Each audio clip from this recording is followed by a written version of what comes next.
Modern Draconity and Careers, Navigating a Human-Centric World. This came up in a Discord server we're in, so we felt compelled to write something as 30-year-old non-humans who've been there. To every young ultra-human thinking there's no place for them if they can't escape into the forest, this one is for you. How has your ultra-humanity influenced how you chose your educational path, career, and other activities that are a big part of your life?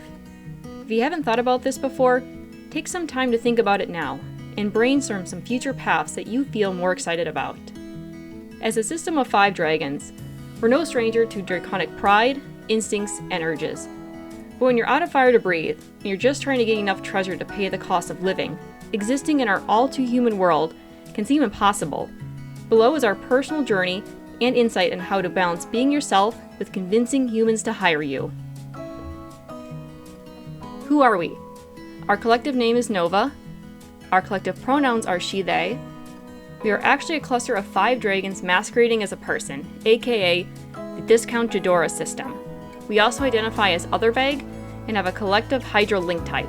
In our free time, we love to doodle, play click and point adventure games, cook, and go for walks.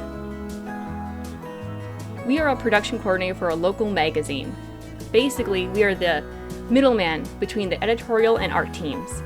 A jack-of-all-trades computer dragon that handles, quote, everything the other departments don't have time for. A little bit of newsletters, a little bit of coding, some product images, a lot of link cleanup, and random spreadsheet sorting.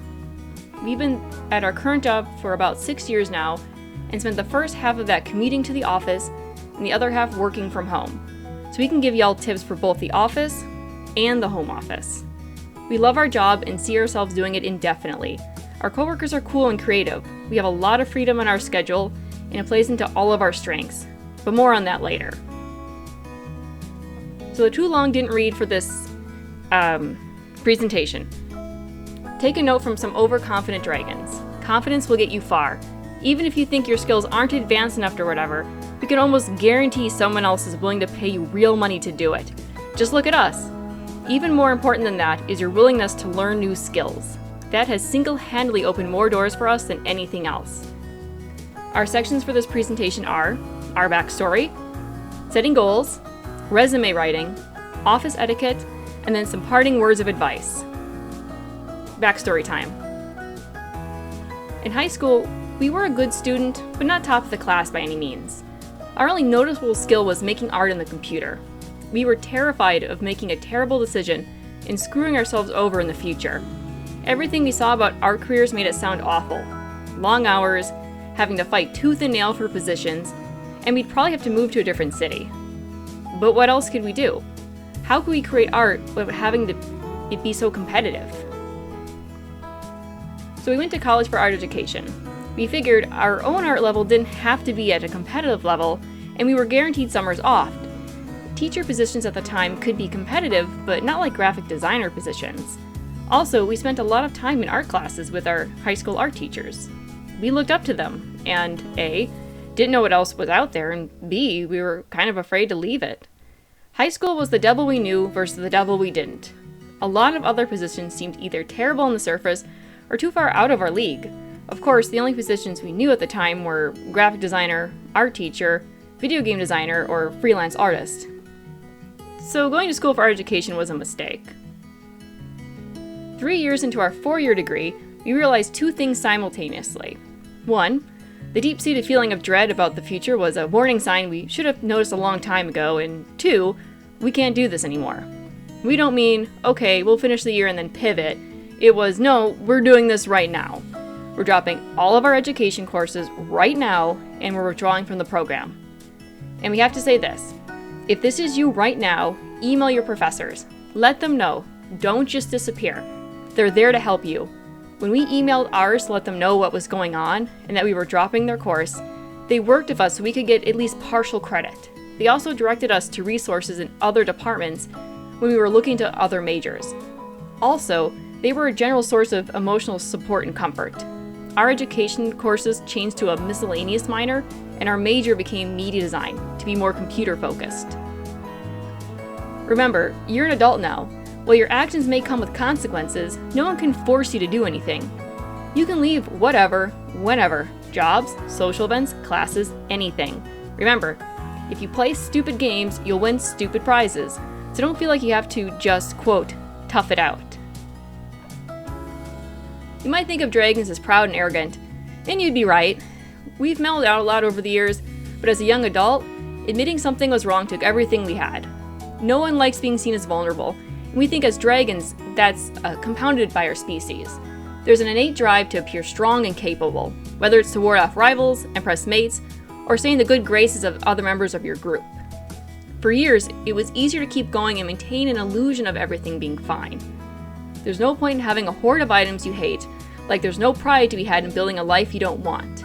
If others find them valuable, great. Let them collect the coins or jewels. If you prefer, say, marbles or colorful golf balls, then you do that. We found that if you're confident and feel good about your choices, other people are more likely to respect you for it anyway. And if they don't, they can shove it because it's your life and you have to live it, not them. It's so much easier to land safely if you do something right away when you notice you're losing altitude instead of waiting until you can't fly anymore and crash land. We can't stress the amount of other students we knew who changed their majors or went for 6+ years while they figured their shit out. Or we're adults coming back to get degrees. You won't be the only one. Don't think it's too late to change course. As an aside, if your school offers career counseling, make an appointment. Our counselor was amazing and helped us write a resume, practice for interviews, and find job openings. We were even able to make appointments with them years after graduating. Also, this is assuming your path involves college at all. College isn't for everyone, and there's options out there if this isn't for you. More than you think. Now, we did great in our classes, and we were actually enjoying them. We graduated with honors, and everyone in our lives was happy for us. Doesn't that sound like a nice ending to the story? Here's the catch. We still didn't know what the hell we were doing. We had a degree, but we were only dubiously up to market standards for design positions. If it wasn't Photoshop, we probably didn't know it. Thanks, Fairy Art, for teaching us that. School didn't. Up until this point, we had been floating around letting others push us. We enjoyed art, so we got pushed into art courses. We were good at a computer, so then we got pushed into a computer-based art major. We still didn't want to be a graphic designer. Okay, so why have we just spent 15 slides telling y'all this? Honestly, we considered nixing most of these slides and keeping our backstory contained to 2 or 3. Because what have we even told you that's of value so far? Apart from driving home the fact that quitting is a valid option. We felt that to condense this struggle to only a few slides wouldn't be effective to getting the message across, that the journey to finding yourself is messy and long. Everyone screws up, and what's most important is what you do once you realize it. Our best advice to avoiding pitfalls is to be honest with yourself about what you want. This doesn't mean writing a list of, quote, acceptable things to want. We said to be honest. What do you want? Not every job you take will have all your dream job qualities, but if you know where you want to end up, your journey can be more purposeful. Also, challenge what you think a career can be. There's a lot more opportunities out there besides being a doctor, lawyer, or engineer. So let's set some goals. Who are we really? Here's a few traits we came up with for ourselves. Solitary. We don't want to have to work closely with others. Education major was a horrible idea. Digital being. Our host is a dragon Digimon, and right at home doing projects on the computer. Comfort over risk. The idea of starting our own business is personally terrifying. Homebody. Traveling outside of our territory is out of the question. We're not moving states, and we're not going to do any extensive traveling. Feeling of accomplishment. We don't really care what the task is. We don't get bored easily, but we like to feel like we're continuously finishing things or accomplishing things. Who are you? Is working with other people a must as a pack animal, or are you more of a solitary creature? Are you territorial about your ideas and how things are done, or more adaptable and open to compromise? Do you need a continuous stream of new enrichment to your life, or do you prefer a predictable pattern? And again, be honest here. Making a list like this is just for you. No one else has to see it. The things you add can be as broad or as specific as you feel is called for. Also, we want to challenge you to think about what does success look like to you. Is it a particular job title, income level, or accomplishment? Would you be happy as long as the bills get paid and you have some fun money? Or do you want to be doing a certain role in the community? Maybe you want to have your name be remembered well into the future. would you be happy with an interest of yours being a hobby, or do you want to be your career focus? Here's what success looks like to us. Legit, we just wanted to be able to live on our own, pay our bills comfortably, plus have fun money. We have no desire to become rich or own fancy things. Success was not tied to acquiring a certain position or role. It was more important to us that we felt secure and had a predictable pattern to follow. We don't have any emotional connection to people in the future, quote, remembering our name, or being remembered for any particular accomplishment. We were fine with having other things we enjoy, like art and volunteering, being hobbies versus our career. The trade-off was that we would not reliably have time to work on them depending on how life is at the moment. However, they would still be part of our lives. And there is a benefit too. If they are a hobby versus a career, then there's less of a pressure to perform, and we can have a more casual relationship with it. So what if you don't know what you want? It's okay to not have a perfectly clear vision of what your career path is. Being open to the possibilities also allows for you to be flexible and change as you gain new experiences. Think about what sort of tasks you like in your life now. Which do you enjoy? Which do you despise doing? It's okay to try something out and change your mind later. It might also be worthwhile to focus on the type of company you'd want to work at versus the specific job or department you'd want to be in. If you know the type of place you'd like to work, you can see what sorts of positions are available and go from there. Time spent gaining experiences and knowledge of yourself isn't wasted time. A lot of, quote, irrelevant experiences tend to come in handy in surprising ways in the future. And even if it doesn't, so what? You still got an experience. Now that we have some ideas flowing, let's talk about long-term and short-term goals. Write down your large, overarching goals and consider the steps someone would need to take to get there. If you want to one day be in leadership position, your long-term goals might be to get a promotion or a certificate of some kind. Take the big things and break them down. If you feel they're too big, then break them down further. Also, don't feel like you have to do everything at once. You don't have to run yourself ragged trying to accomplish the list in one fell swoop. In our experience though, the hardest part is getting started. So here's a basic example to give you an idea of what we mean. Overall goal, leadership role. Long-term goals, advance your degree, get a promotion. Short-term goals, attend leadership training, speak to team leaders about opportunities for more experience with certain tasks, acquire a mentor. Again, this is a really basic one. Make yours as detailed or as specific as you need. Break it down into daily tasks if that suits you, or have it by months, seasons, whatever makes sense. Time for everyone's favorite, resume writing. Experience comes in a lot of different forms, not just, quote, formal work experience. Potential employers want to know you are capable of doing the job they need done. Certificates and degrees are not the only way to prove you know your stuff. Include volunteer positions, things you did for fun, things you do as labors of love, designs, forum management, online event hosting, community artworks, etc. Don't lie, but tell the best version of the truth. Apply to jobs you want, even if you don't meet all of the criteria. If the company likes you enough, they'll teach you what you need to know and make it work. Your willingness to learn new skills and be adaptable are way more valuable than doing everything at the start. Technology changes all the time anyway. Also, if you had work experience in the past you don't want to mention or don't feel is relevant, you can leave it off. You're not required to tell them everything you've done up till now. If, for example, you worked at a job for a month and then got fired, you can leave it off. They're not going to question you about it. The tired office worker in HR is going to be focused on what you did put on the resume, and anything a basic Google search would show them on the first page of results. These are the basic components of a resume. Summary. A few sentences about your personality/skills. We would literally put summary at the top, and then the sentences about yourself. Draw inspiration from both the job description and your own best traits. We'll go into more depth about that in the next slide. The next part, and probably the biggest, is your work experience. Work experience. List your job titles/dates, plus 3 to 4 bullet points of tasks/skills you use at each.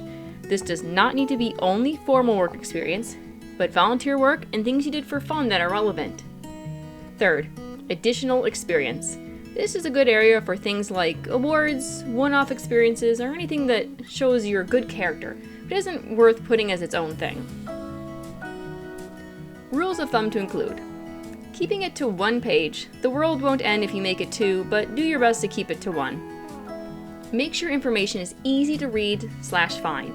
Don't use small font to make everything fit, or use hard to read fonts. Remember that a tired office worker will be looking over stacks of these. Be kind to them. Pull keywords directly from the job listing and work them in. If you're using a computer to skim resumes, this will help yours get chosen by their system for review. Also, in our opinion, it makes it easier to fill in the blank since you know what words they like already. Free templates are okay to use. You can make your own, and that might be a good decision if you're going for a design job as an example of your work, but in general, it doesn't matter. Again, just make sure it's easy to read. Okay, so the first section, the summary. This is a fantastic place to shove those keywords from the job description. You don't have to use every single one they do, but make sure to include some. Here's an example we came up with. We underline all the keywords we took from the description we used. I am a team player, desiring the position title at company name to apply my skills in supportive animal care. I am knowledgeable in a wide variety of animal care techniques and behavior patterns. I am also good at handling difficult situations with sensitivity and efficiency. Remember, the purpose of this section is to tell them a bit about yourself, your skills, and why you want to work there / what you can bring to their team. Think of it like the "why do you want to work here?" question. If you don't have a job description to pull from, they don't have keywords or not enough, then think about your traits and paint them in the best possible light. What are your strengths? Pack animals could easily say that they do well in a team environment or enjoy working closely with others. Maybe more solitary, and you could say you're an independent worker, you're self-motivated. As dragons, confident seems like an obvious choice. Other traits might be not afraid of challenges, quick learner, or tenacious. Don't just focus on listing your traits. Also think about how you can benefit the company. What do you bring? What programs are you good at using? Why do you like this company in particular, and how do you want to apply your skills? Remember, you only need 2 to 3 sentences, so don't worry about telling them your whole backstory. For inspiration, it might help to look at job descriptions for similar jobs, since a lot of them tend to use the same buzzwords. On to the meat of the resume, the work experience. Remember, this includes both paid and unpaid work. It's another great place to sneak in keywords. The sample we wrote up for this is from the perspective of someone who was managing a Pokemon roleplay forum we called Kanto Revisited. The assumptions we made about our imaginary person was they created this roleplay forum and were an admin of it. They would also post regularly on social media to promote it, as well as posting weekly to a announcement board to update users on site ongoings. And they had other staff members they brought on to help moderate the site. Recently, they also organized a Zine for site members. So we listed their title as Admin and Social Media Manager for Writing Forum, and then in parentheses, Kanto Revisited. Roleplay is writing, and by calling it a writing forum, the person reading the resume is more likely to get an accurate picture of what they mean. We've always explained roleplay as collaborative storytelling personally. We also included the name of the forum. Be aware they will likely Google the name. Next, we list the dates it was active. Things like seasons are fine too, or months like April 2023, and if it's ongoing, you can replace the end date with current. Okay, so now the real trick of resume writing is here. How do you make yourself sound impressive? Here's what we came up with for our imaginary person. Curated daily content to share cross-platform. Produced a weekly newsletter to promote events and site initiatives. Collaborated with multiple artists and writers to create a digital magazine that was shared with hundreds of users. Led the staff team and ensured every meeting remained respectful, on topic, and efficient. Obviously, there's a very marketing department slant to this. If you were going for a writing position or a leadership one, you would focus on different areas of the role, but these are the ones we are most familiar with. Let's break them down. Here's the same items in a less flashy language. Posted daily on Twitter and Tumblr on an account for the forum. Updated the announcement board weekly. Put together a Zine from user submissions. Scheduled staff meetings when problems arose to resolve disputes. Think about the job, role, whatever it is that you want to include on your resume, and start by writing down 3 to 5 things you do. Don't worry about making them sound fancy, we'll do that later. Just write them down. They don't have to be the 3 to 5 most common things you do with a job, just things you do that relate to the job or field you're looking to apply to. So if you're in a marketing position now and looking to get into an editorial department, you would think about the writing aspects of your current position to include first.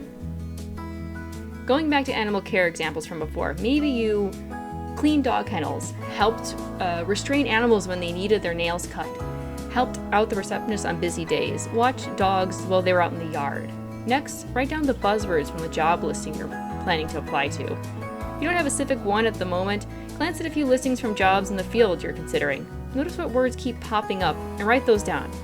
For our example, we found monitor, assist, professional, courteous, kind, patient, multitasking, reliable, maintain. Look at your two lists side by side and think about ways to rewrite your sentences with those words as springboards. Remember, you don't have to use all of them. Don't force words where they don't belong, but use some of them. Here's what we came up with. Maintained dog kennels, making sure they were reliably clean and smelled fresh. Assisted in restraining animals for procedures with patience and kindness. Remained professional and courteous to clients while handling multiple tasks at once. Monitored the dog's behavioral while they were out in the yard. You're almost done. This is the easiest part, the additional experience. The only thing this section requires is listing out your additional experience. No keywords or nonsense, or trying to make up sentences about yourself. This is the place to list extra things, awards, job shadowings, jobs that don't fit above or other volunteer positions. They can be less on brand than the other sections and can serve to give others a glimpse into your character. Our examples are January 2018, job shadow at blank. Fall 2017, recipient, photography award. Spring 2016, holiday card project. And that's just the dates you did it and the name of what it is. Once you do this, your resume is complete. Websites aren't needed for every position, but are essential for those looking to get a job in the creative field. Often job descriptions will state if they want a portfolio included along with your resume. If you decide to build a website, it's fine to use a free website like Wix or Weebly. They will probably only need to be a few pages total, and those sites make it very easy to build and edit. Think of your website as the digital version of your resume. Put a little about yourself, your experience, and sample work.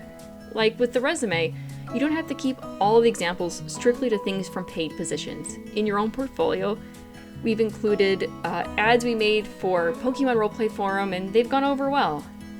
Keep it concise. You can show them more examples in the interview if needed. Again, like your resume, you don't want to overwhelm the hiring manager with the full body of your work. Respect their time and include your best work. Physical examples of your work are good to have for interviews in case technology fails. No one wants to be mid-interview when their tablet fails and they have nothing to show. Also, it's nice to be able to see pamphlets, magazine, booklets printed as they normally are consumed. Also, keep the layout on your website simple to keep the focus on your work. Use neutral colors, avoid distracting themes or other elements. It's fine to include personal pieces or unique experiences, but be prepared to explain why you included the pieces you did. After hearing all this, you might still be wondering if employers will take you seriously if you use your personal work. Won't they just scoff at the advertisements we made for the Pokemon Forum? Should I really include artwork I made of my Kinsona in my portfolio? We say yes. Employers want to know if you can do the job. In our opinion, knowing that someone uses our programs or writing in their free time is a point in their favor.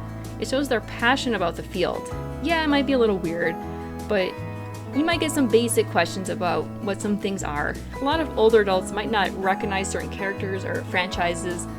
Like we said before, just be prepared to explain in a concise way what it is.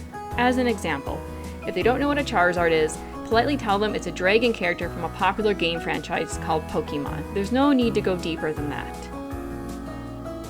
You got your resume, an amazing website, and all your printed portfolio work ready to go. Now you just need to get the job offer. When you apply to jobs, don't be discouraged if you don't hear back. Sometimes it can take a while for them to get around to messaging people. Sometimes it means they went with someone else. Either way, they're unlikely to let you know. However many jobs you think you need to apply to get an offer, you're wrong. You'll need to apply to more. If it takes a while, it's not a reflection on who you are as an individual. It doesn't mean you're bad, unhireable, or unskilled. You just haven't gotten a match yet. Personally, our last job search took 6 months, and we were consistently applying to jobs that whole time. If there's a listing you're on the fence about, our advice is to give it a shot. Maybe you're not qualified for it, whatever. Then you just won't hear back. Maybe you're not sure if you'd like it. The job interview is a place for you to get information about the position and company too. Not to mention, getting experience in interviews is always valuable. You can always turn down a job offer, and if they ask why, all you really need to tell them is that you don't feel it's a good fit for you. You don't owe them an in-depth reason. As a heads up, once you start posting things on job sites like Indeed, Monster, or whatever, you're going to start getting calls from recruiters. Recruiters are people who have been hired by companies to fill positions for them. We actually got our current job from a recruiter looking to fill a temp role. If you respond positively to their offer, they'll get you an interview. However, a word of caution, recruiters get paid to fill roles. They're a third party that is concerned with getting paid, not about you being a perfect fit. Yes, we owe our current position to one, but we've gotten way more calls from recruiters who are trying to get us to come in for an interview for a job we A, only loosely qualify for, and B, don't align with our career goals. Don't be afraid to tell them curtly that you're not interested. After months of applying to jobs, getting some interviews, but no offers, we were getting a little desperate. We signed up to an emailing list for a recruiter that was a state over, but who occasionally posted listings for our state. We were near the border, like 2 hours away from their HQ. One day, they sent out a mass email that was for a production assistant at a company local to us. With this recruiter, all you had to do was reply to the email with an updated version of your resume, and they'd handle getting you an interview. The catch with this position was it was temporary. The contract was for 6 months, 4 days a week, and the pay was handled through the recruiter, so we were an employee of the recruiter, not the local company. It was better than minimum wage, but not great. We took it just to get some money coming in, and to have another thing to put on our resume. After all, a magazine company sounded impressive. The entire job was cropping images, literally, 8 hours a day. The magazine company gave us a list of slideshows, thousands of entries long, to check for images that needed to be cropped. We finished their list in about 2 weeks. What we were going to tell you next is the biggest piece of advice we have. We asked if there was anything else we could do to help with.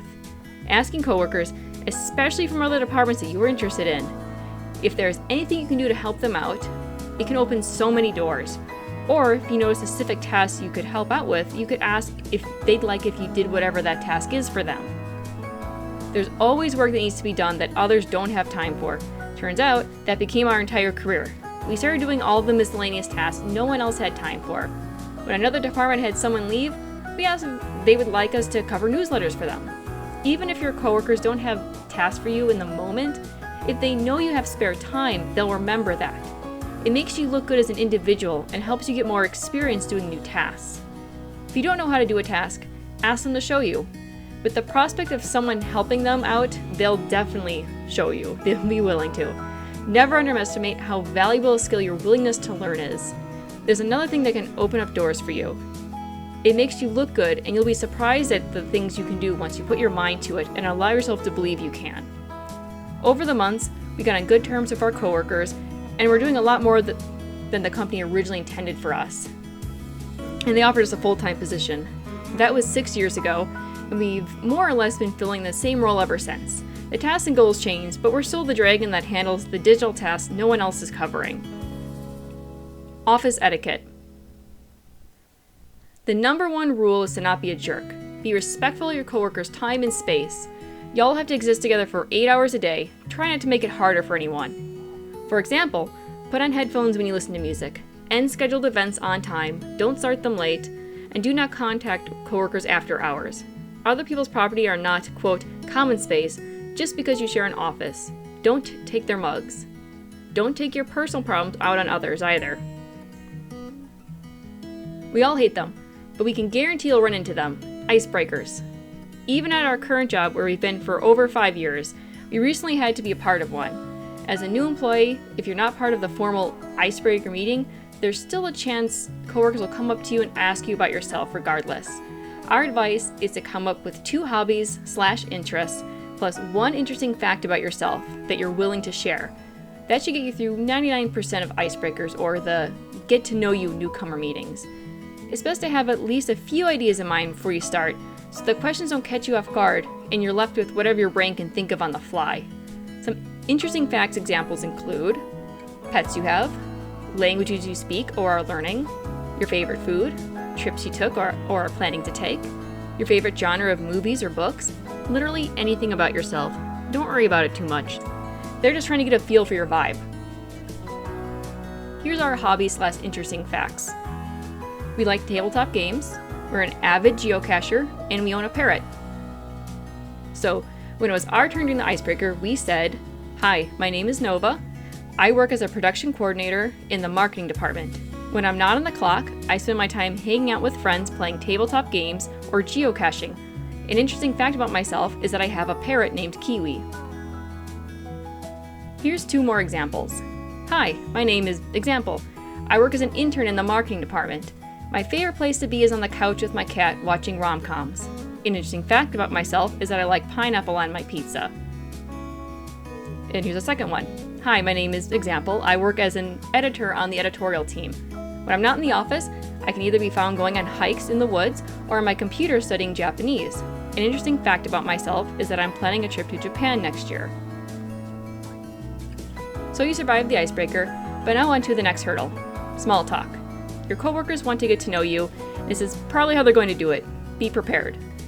Our best advice to make it better is to spoon feed your coworkers tidbits about yourself. Over time, you'll start to have more meaningful, tailored conversations as you both learn what you have in common. Here's something you'll likely hear every week. How was your weekend? Do you have any plans this weekend? One-word answers are fine, but then your coworkers won't have anything to respond with and your conversation will most likely fizzle out. If that's what you want, then now you know what to do. If you want to connect with your coworkers and start that casual dialogue, here's some examples of how to expand on the typical good and nothing responses. Good. My friends and I spent all Saturday night playing games together and eating pizza. Not really. I'm planning to stay home and spend time on the couch chilling with my cat. Now your coworkers have something to springboard off of. Maybe they like games too, and they can ask what you were playing. Or maybe they have been looking for a good pizza place in the area, and they can ask where you're ordering from. In the second example, you mentioned a pet. That usually goes over well, as most people either have one, want one, or know someone who does. When the conversation ball comes back into your court, don't be afraid to ask your coworker questions either. What kind of cat did they have? Did they have a good weekend? Small talk of coworkers when you are working from home is a lot different. Since you won't be sitting directly next to other people, they'll likely talk to you a lot less. However, do still be prepared for the get-to-know-you meetings. When you respond to virtual small talk, you can use memes and be lighthearted, but remember your audience. If there's a generational gap between you and your coworkers, they'll be unlikely to get the joke. Try to stick to the classics or ones that are self-explanatory. As always, keep everything safe for work. When it comes to meetings, follow the lead of your coworkers on whether to enable cameras or mics. Generally speaking, mics will stay muted if only one person is presenting. Usually, cameras are only enabled if the meeting is primarily about talking to one another with little to no presentations. This is a quote from an article we found fitting. We'll link the full article in the description of the video if you want to check it out yourself. It said, "But while it's true that people need to be themselves at work, it's also wise to consider how much you share with whom. People don't have to know everything about you in order for you to feel known. You can feel respected and appreciated even if those around you don't know your deepest secrets." The obvious question is, should I tell my coworkers that I'm draconic? Short answer, no, we don't recommend you do. Long answer, your employers are not your friends nor your family. They're also not entitled to personal information like that about you. There's no need for you to sit down and have a deep conversation about the inner feelings of your mind or soul with them. Not to mention, it comes with a lot of potential risks. You don't need to hide everything about your love and connection to dragons.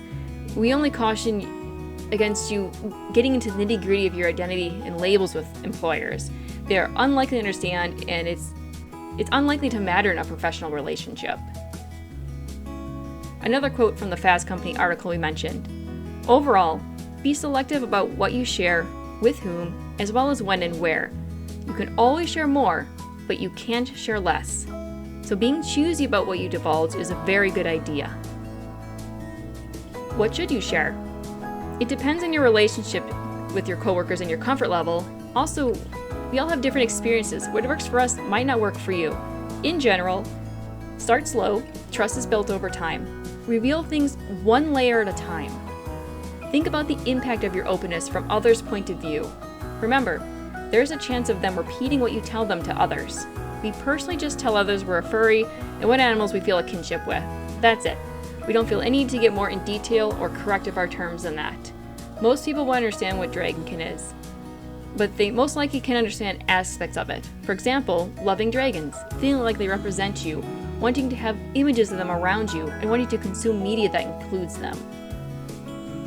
It's natural for some relationships to be more superficial, and all kinds of connections are associated with happiness, even those which have less depth. You know your situation best. We can't tell you how to live your life. If you feel you are safe to share your dragon nature with your coworkers and you want to, you can. Our main concern is to dispel any feelings you might have about needing to come out as dragonkin to employers. Also, we want to give information and alternatives so everyone can make an informed choice versus being backed into a corner. Now into something fun, draconic gear for the workplace. Before we get into our suggestions, here's some things to consider. Familiarize yourself with the company's dress code. Are you required to dress business casual or just casual? Is there a uniform required? Does your company have rules about employee desk decor? Keep it safe for work. It might get stolen. Don't leave valuables out in the open unsupervised. This happened all the time to our dishes and mugs when we leave them in the break room unattended. Make sure whatever you do is easy to remove and will leave no trace. Your employer owns your desk, chair, computer, etc., so don't do things to them that can't be undone. Generally speaking, we recommend leaving any tails, ears, collars at home. Congratulations! If you're working from home, you can decorate your desk however you want and wear whatever you want to work. However, we still recommend our tips from before when it comes to having meetings. Often, those are done via video. It would behoove you to show up following your company's dress code to these. Another consideration is to test your video before you enter a meeting. Make sure your coworkers cannot see anything in the frame that you do not want them to. We tend to keep our Pokemon plushie and Dwayne "The Rock" Johnson octopus fidget toy conveniently behind our laptop so they can't be seen on camera. That wasn't a joke, we do own that. One tip we have for dressing for meetings is to keep a blazer, jacket, sweater nearby that you can pop on over whatever you're wearing to instantly be ready for a meeting. We can count on our fingers how many times we've been pulled into a last-minute meeting, but it has happened. If your work provides you with your computer, what we said before about decorations apply. You're welcome to put stickers on them, but be ready to remove them before you have to return your machine. Decor for your desk. Think outside the box, not just images of dragons, but their environments, textures, vibe. Artwork you can hang up or set as your computer desktops. We often like to take old calendars and break them down into get multiple artworks, photos that we can hang at a budget price. Physical items like journals, pens, mouse pads, and mugs. Figures, stuffies, plants, crystals, and fidget toys. There are so many dragon-shaped 3D printed fidget toys available online. They come in all different colors and sizes too. More discreet options include things like thinking putty, again available in a ton of different colors, or things that double as wearable jewelry. We'd avoid anything that makes too much noise as they'll likely be sharing a space with others close by. With plants, depending on the window situation, you'll probably want to get fake plants. Personally, we had a raised platter on our desk and we painted it this metallic brass, and then we filled it with sand and crystals and dragon miniatures and this small temple that was originally fish decor and some fake succulents. The idea was to have it look like a miniature garden. Our personal favorite was to include wrapping paper on the walls and self-adhesive contact paper for the counter to make it look like wooden planks or marbles. We've been able to find them at home goods stores for about $10 a roll. Wrapping paper comes in a ton of different colors and patterns too. Our favorite that we've used in the past was it would look like a bunch of birch trees and these like really bright little red cardinals on them. Things you can wear. Jewelry such as cufflinks, earrings, necklaces, and bracelets. Enamel pins and keychains. You could wear these on your coat or bag or pin them to a corkboard on your desk. Think of more creative ways to interpret gear instead of literal images of dragons. Large scarves to represent the feeling of wings, making your outfit match your scale, fur, feather color, or carrying a small pouch with pieces from your hoard in them.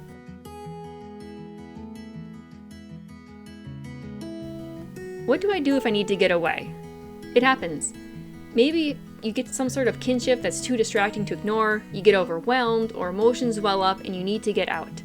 Find somewhere private, your car, bathroom, empty meeting room, or storage closet, and ground yourself. Don't do this at your desk if you can help it. Find somewhere away from the clicking of keyboards and the chatter of your coworkers. Your coworkers are unlikely to even notice you left. They're busy with their own issues. Focus on the pressure of your feet on the floor. Wiggle your toes, bounce on your toes, and then back onto your heels. Use texture to ground yourself. Fidget toys, a soft pillow you can run your fingers over. Even the keys of your keyboard can work in a pinch, but be careful not to push down on them. Phone apps can also help you slow down and time your breaths.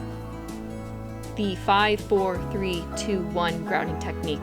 Close your eyes and breathe in and out slowly. Then ask each other these questions in order. What do you see? What do you feel? What do you hear?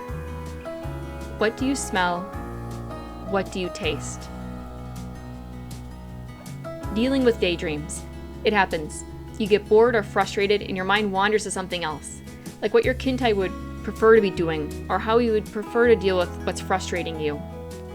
The first step is to notice what triggered them. Is it from a feeling of frustration or boredom? Do certain tasks bring them out, or certain times of the day make it worse? For us, it always happens when the website is taking forever to load a page. We say we'll just distract ourselves for a few seconds while we wait, and then 30 minutes have gone by. One technique to deal with them is to keep yourself busy and grounded in the present. It might involve keeping a to-do list you double-check during lulls, or a large clock on your desk. Fidget toys can help a lot here too. We personally have a big clock at our desktop computer, and it makes it a lot harder to get off track because the time is so in our face. Another thing you can try is to take a break. Try getting up and going for a short walk, or stretching to get a little bit of physical energy out. Reward yourself. Our favorite. After you finish the task, reward yourself, like getting a snack or taking a 5-minute break to do something fun. We find that the thought of the reward helps keep us focused and more motivated to finish a certain amount of work. Finding resources. There's little to no resources on dealing with other kin problems in the workplace, and we can only cover so much in one presentation. We tried to cover the basics, but if you find yourself needing more, here's our suggestion for finding resources. Don't look in only other kin spaces. Other communities online will have resources for staying focused, dealing with discomfort, or talking to coworkers about personal topics. They won't directly target your problem, but they should give you a good base to start from. It might take a bit of tinkering to find the right words to search, but there's so much information out there. Maybe phantom wings bother me when I sit in a traditional office chair. Doesn't get any results, but office chair alternatives does. Parting words of advice. Okay, so here's the too long didn't read. 1. Explore your options. There's a lot more out there than you know. 2.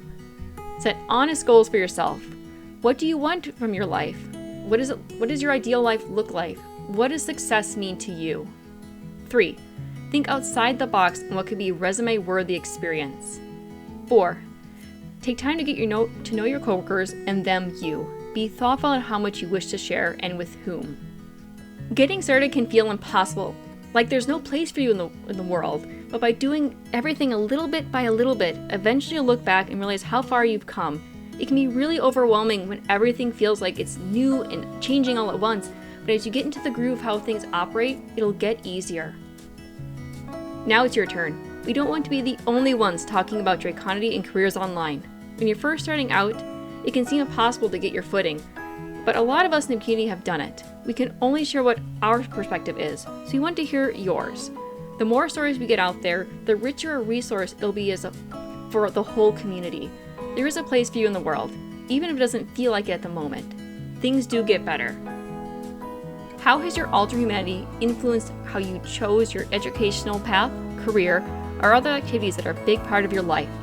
If you haven't thought about this before, take some time to think about it now and brainstorm some future paths you feel more excited about. Thank you so much for listening along today. If you're watching this during the premiere, we will be migrating over to the con's Discord voice presentations channel to use our remaining panel time to answer any questions y'all have. We'll give everyone a few minutes to make it over, and we should have about 10 minutes or so for a live Q&A. If you want to connect with us outside of the con, our Tumblr is nova-dracomon. Don't be afraid to send us questions, we don't bite. We'll see everyone over in the Discord in about a few minutes. Have a great day, everyone.